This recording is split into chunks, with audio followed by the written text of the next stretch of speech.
Okay, so my lesson plan was with a virtual field trip where I took my students to Greece because I was going to Greece the following week. So I thought it would be fun to do it where they get to see where I was traveling. And I did this with the third grade. These are the standards. This is the social studies standard where it talks about the interdependence in trade, voluntary exchange, and then I also did the ELA standard working with informational writing.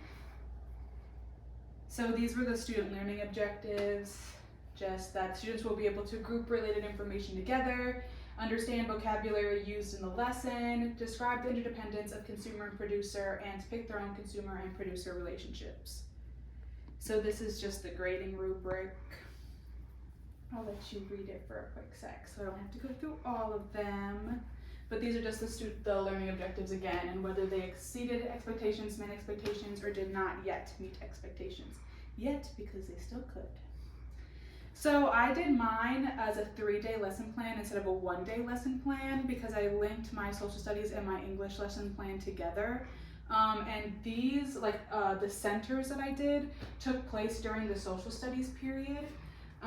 So the first center was them doing an informational text center, and then there was a vocabulary center and an answer and questions center. I have examples of what the worksheet looked like with those.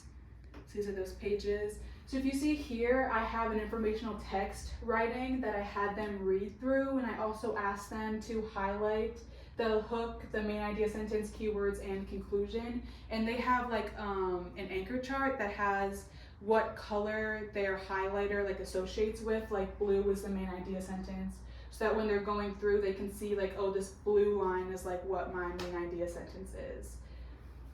So that's what the informational text center is. The next one is the vocabulary center, where they just copy and paste words off of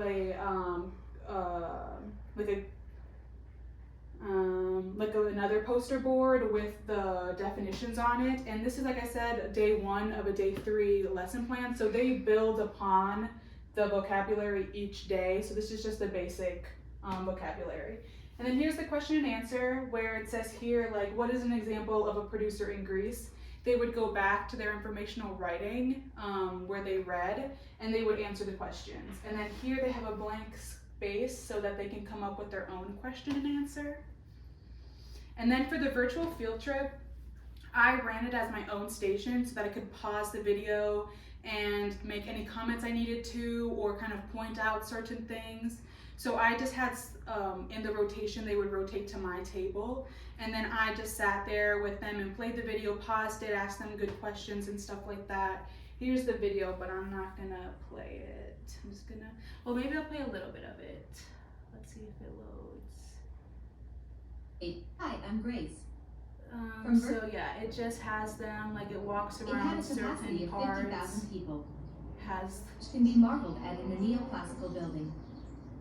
For example, the sculpture. So that's just an or the vase. example. And then here's what it would look like in the worksheet that they had. They had one thing I learned is, another thing I learned is, the last thing I learned is, and then 2 things that they were curious about while watching the video. So that's how I ran my virtual field trip center.